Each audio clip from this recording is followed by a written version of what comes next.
Hi everyone, my name is Gisselle Hernandez and I am the founder of Glamlite Cosmetics. I decided to do this video and sit down and talk to you guys about something that's been on my mind and something that's been affecting me now for quite a while. And it hasn't just been one thing, it's been multiple things that have been leading on to this moment. And it's not just me, it's something that's been happening in the industry, especially to a lot of indie brands. And many of us are just too afraid to speak up against it, either because they don't have the resources or the platform to come out and say what's going on. So I want to be completely honest with you guys. I remember when the pizza palette came out, I did several interviews and I mentioned that I came up with the idea of the pizza palette because I was going through a very difficult time with the business. At that time, I was actually battling with my weight gain simply because I was going through depression. And I couldn't be honest and tell people why. Why was last year such a difficult year for me? Why was I suddenly going through depression? And it's crazy because anyone that knows me knows I'm one of the strongest people you'll ever meet. Like, nothing ever gets to me. But I think it's time. So here it is.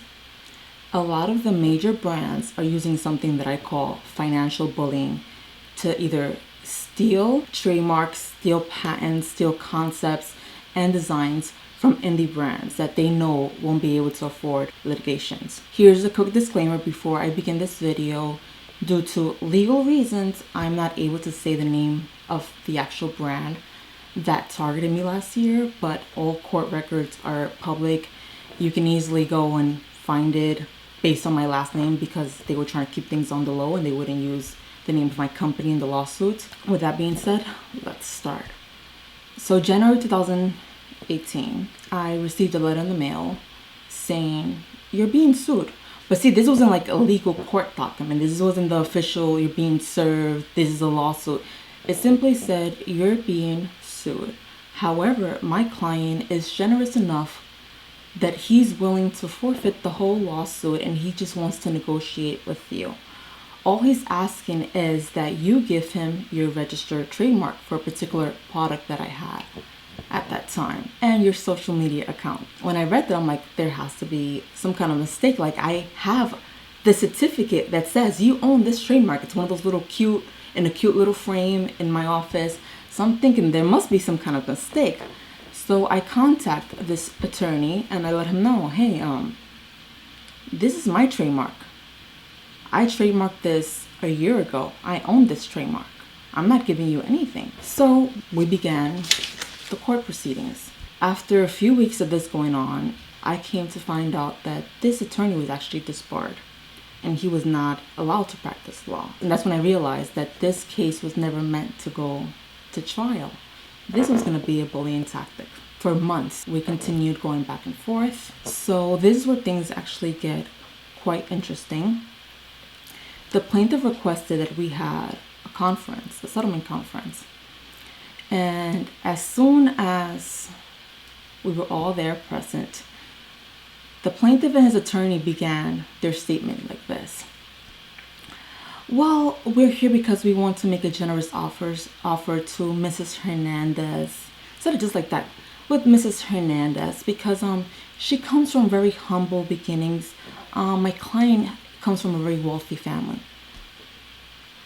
Who walks into a courtroom and begins a statement like that? Okay. So at that point, I stop and I think. Until a few months ago, my personal Instagram was private. On my public Instagram for the business, I had never shared anything about my finances. No one knew if I was broke or if I was rich or if I was struggling. I simply had a picture of myself and my last name, my first name. Nothing more. I think maybe a picture of my daughter. But yet these people are coming in here and saying, she cannot afford this kind of litigation, so we're doing her a favor by doing this settlement conference, in which they asked my attorneys, are you taking this case pro bono? My attorneys say, no, this is a paid client. And what bothered me was I finally understood why. Why me? This man saw my Instagram. He saw my trademark. He wanted it. It's a really unique trademark for that particular category, and he wanted it. That was the intention from the beginning. He felt that I wouldn't be able to defend myself. He had created a stereotype about me that because of how I look or my last name, because I'm Afro-Latina, that I wouldn't have the means and the resources to pay for attorneys to actually defend myself. In which, at that moment, the judge decides, hey, we're going to speak privately. And he goes to me, this guy has no case. You know it. He knows it. His attorneys know it. But he has deep pockets. He said it just like this man has deep pockets. So if or when you win this case, he is going to bury you in appeals. He's going to appeal you here in federal court. He's going to appeal you in front of the TTAB. So I'm asking you, are you willing to spend $200,000 of your hard-earned money, if you have that kind of money, to defend yourself, to defend your brand? And I looked at him and I said, yes. I didn't have that kind of money, but I said yes. He goes, are you willing to spend $500,000? And I said yes. He took a deep breath and he said, are you willing to spend $700,000? And that right there, that was the turning point. When he said those words, I realized for the past 12 months, I had been bullied by this brand because this man came from a better family than me, because he had more money to spend on attorney fees, that even though he had no case, he had chosen to destroy me because of who he is. At that very moment, I looked at the judge and I said, yes, I would spend whatever it takes to defend myself. Because see, it was no longer about me. If I allowed this man to get away with this, he was going to do it to the next brand. And the next indie brand, they might even have less resources than I have, and they would have given in. At this point, I was already $50,000 into attorney fees. If he wanted to negotiate with me, he could have done that before I had to spend all this money on attorney fees. He could have just came to me and contacted me and say, hey, I think your trademark is conflicting with mine or anything like that, which was complete BS. The TTAB would have never given me my own trademark if I was infringing on him. So at that point, I told the judge, this is too late. I'm already too financially invested. Trial is next month. I'll be seeing him in trial.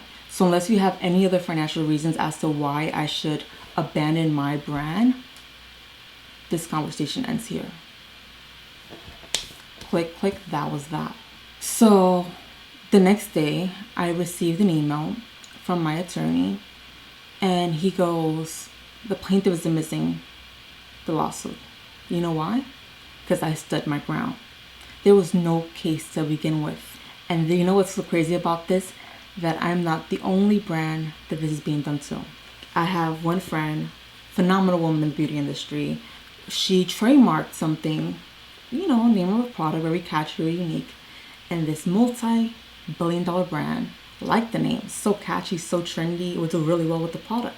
She owns that trademark. That woman spent hundreds of thousands of dollars to defend her trademark. She won, but see, that's the thing about intellectual property law. Even when you win, you've invested $100,000, $200,000, $300,000 defending something that's already yours. So what a lot of the major brands are doing now, and I'm seeing this so often, I wouldn't even be speaking on this if it wasn't something that it's getting completely out of hand. You guys can even do your own research. I remember at the same time that I was going through my lawsuit, I came across a case with Hard Candy versus Anastasia. And it really caught my interest because I was like, they were suing her for $14 million simply because one of the names of her eyeshadow palette was the name of their company. And they were claiming that consumers were confused. However, they lost the case because they never even bothered bringing it up to Anastasia. They simply filed a lawsuit. And even just a few months ago, something similar happened to another indie brand owner where she had came out with this beautiful collection, had a really catchy name, and all of a sudden this multi-million-dollar brand say, well, we like your name and we're going to sue you for it. We're going to sue you for the intellectual property. So these lawsuits now are being created to steal concepts, designs, even patents. I'm seeing major brands coming up, the indie brands, for patents. And it's not just in the makeup industry, I'm talking about like hair, everything, that a lot of the IG brands. What bothered me the most about my case and my day in court with this person was, I'll never forget these words. The judge came to me and he told me, look, at this point, he's not even asking for too much. At this point, he's even telling you that he's willing to let you keep your social media account. Just maybe change, the font on the packaging, because he just wants something to stroke his ego at this point. Yeah. That's the way it is. See, in this world, it doesn't matter how much you work hard to become successful, to accomplish something, to be something in life. Sometimes when you are a woman or a minority woman, you are expected to stroke someone's ego simply because you're poor or your skin color or things of that nature. And I'm sorry, but I'm not here to stroke anyone's ego. And that's the reason why I stood my ground. When all this happened, I was 27 years old. How many 27-year-olds do you know that actually have $700,000 just sitting there that they can just use and dispose of to fight off fraudulent lawsuits? And these people know that. These people know that you don't have the same resources that they have to protect yourself. You're vulnerable, especially when you're starting off a brand. You can't participate in these litigations. You can't stand up for yourself in that way. And with that same topic about intellectual property leads me to the next issue that I've been going through. So like about 3.5 months after the pizza palette came out, a few of our customers started like DMing me. They're like, oh my gosh, I was just scrolling on Instagram and this Wish app ad came on for a counterfeit version of the pizza palette. At that point, I knew it had started. My product was going to be everywhere. It was going to be on every AliExpress site. It was going to be on the Alibabas and the DHgates and on Wish apps and all these other eBays and Amazons and all the other platforms that sell counterfeit makeup. That's something that you really cannot avoid. But things started to get out of hand. Suddenly, I came out with the burger palette, and like 1 week, it was already being counterfeited. And there was a taco, and the following week, it was being counterfeited. So I did an investigation to see where exactly is this coming from. And I found that the biggest person behind this is actually this young college student who is now like a scamming phenomenon. Like the guy has literally built a counterfeit empire. So he's actually right now undergoing trial because he got caught. He scammed Apple out of $900,000 worth of counterfeit iPhones. So pretty much what he was doing is he would buy the product off my site and he would just send it to China and they would completely just replicate it and just flood the market with that. So once I found out his name, his information, now I have to deal with that. And intellectual property is just such a huge thing here on the industry that goes on. This actually leads me to my next topic. Have you guys ever seen 2 or 3 companies all come out with a very, very similar concept or the identical concept all within the same week or the same month? And you're like, oh wow, what a coincidence. That this thing must be trending, when in reality it's not. And this is something that I actually had to learn the hard way. So for example, let's say this is just crazy example, like not real. Let's say you're coming out with a butterfly palette, right? So next year, your biggest collection is going to be a butterfly palette. You go and you trademark the word butterfly palette. Now, any one of your competitors that follows you, this information is automatically public records. You could find that on either the USPTO site or websites like Trademarkia or Mercaria. And pretty much what you do is all you have to do is type the name of the company and you can see what they're trademarking. So you know exactly what they're going to release. And that's just how the industry is. The industry is so cutthroat, so savage that people like to steal the concepts and the ideas of others. And there's a lot of ways to do so. For example, like a lot of the makeup companies, we share the same, whether it's the cardboard manufacturing company or the same lab. Like one company can produce up to 5 different brands for 5 popular Instagram brands. And what happens with that is that, let's say you work with a particular lab and one of your competitors finds out that they're in the same lab as you, they can easily contact the lab or the packaging company and say, oh, can you let me see the theme? What theme are they doing? And that actually happened to me with the paint palette. My paint palette was supposed to be my holiday release. That's what I had planned for the holidays. It was going to come out late November 2019. Instead, I had to showcase it in July and launch it for pre-order. Simply because someone actually got hands on my prototype. You guys already know how. They knew who my manufacturer was. And it got leaked. And fortunately for me, the paint palette is too expensive to mass produce for their kind of budget, because they're more like super affordable makeup brand, like palettes, like $15 maximum. So there's no way a palette like mine, where it costs so much to be for mass production or produced by unit, they can copy. So yeah, that was lesson learned. But one of the things that finally for me was like, okay, this is my breaking point, which is what happened 2 weeks ago. So I had contracted someone for a gig, and they were working with me at our headquarters, and it was brought to my attention that, hey, you should watch out for such and such. I'm seeing them steal. So I pulled up surveillance footage, and behold, ta-da, this person was stealing. Like, how stupid can you possibly be to steal our products? Like, our products, some of them are, like I said, they're on the bigger side. It's like, do you know how stupid you look trying to put a pizza or burger pallet, tucking them underneath your shirts?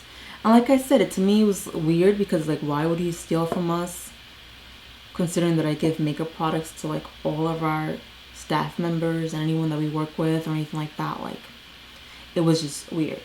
So I had to put an end to it, because if you can steal products later on, you can end up probably stealing money, you can steal equipment, you can steal anything of that nature. So I told this person that they could no longer be with us. And Lord, did that start some drama. This person did not take it well, and they began with threats. And a lot of people feel like, oh, because you are a woman, you're not going to stand up for yourself or anything like that. And I'm not having it. I was like, you know what? Everything I've been through past 2 years, I'm learning to put my foot down. And this is where it ends. I had to put a stop to that situation. So these are just some of the things that just happen behind the brand that consumers are not aware of. Like, indie brand owners, we have it hard. And it's already hard enough to break into the industry. It's already hard enough to start your own brand. It's hard enough to even chase your dream and accomplish something as difficult as launching these makeup products, considering that you're in such a saturated market. But we do it out of passion, we do it out of love. And it sucks that there's certain individuals out there that are targeting us and just trying to prevent us from becoming something, simply because they see us as the threat. And I feel that is wrong, and it should be unlawful. Unfortunately, there's no law that says, oh, you can't sue someone even if you have a baseless case.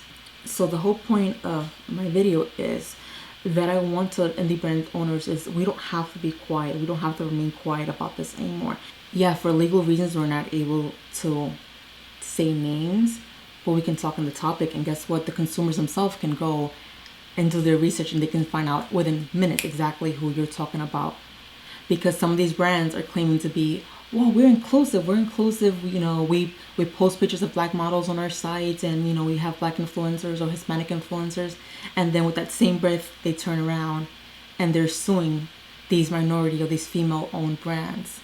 If someone's stealing your concept, if someone's threatening you with a frivolous lawsuit saying, give me your trademark, give me your design, if someone's counterfeiting your product, whatever it is, we have to stand up for ourselves. We can no longer be afraid. There's actually power in numbers now. So if you come forward with your story, us as your consumer, us as your supporter, us as fellow brand owners, we can help each other to overcome this. Anyways, guys, I just want to say thank you so much for listening to me and let me vent out all these things that I've been going through and all these things that have been on my mind, and they've been affecting me And my sole purpose for this was just to simply share my story, just in case anyone else is going through the same thing. If there's any other indie brand owners that feel like they're being targeted and they don't know what to do about it, they don't know how to deal with the situation, they feel like just giving up and just letting someone steal from them and steal their concepts and steal their ideas. You don't have to. Stand up for yourself, even if it's hard. Trust me, I know it's hard. Like I said, that lawsuit and everything that I went through the past year nearly destroyed me, but it is so worth it. Like, now I'm in a place where I look back and I feel like everything that happened this year, all the amazing things that happened this year, from the pizza palette on to now, that is my karma. For my karma, for being the kind of person that I am, for being just genuinely just loving, just trying to help others out. Like, I do malice to no one. And you need to remember, what goes around comes around. These things that these brands are doing to these small business owners, it's wrong. It's completely wrong. And I'm just so happy that I'm finally in a position where I could just look back and say, thank God I survived that. Thank God I didn't give up. Because imagine if I would have just told that person, you know what, here, you can have my whole brand, you can have everything. I wouldn't have accomplished the things that I've accomplished today. And that's one of the reasons why I'm so grateful for my customers. That's the reason why you always constantly hear me say, guys, I appreciate you so much. I love you guys. Because you guys put me in a position where now I can stand up for myself. If someone came to me tomorrow and tried to steal one of my ideas and say, I'm going to sue you and take something from you, I can be like, hey, okay, let me call my attorney instantly. I'm no longer afraid to stand up for myself, you know? I love you guys. Bye.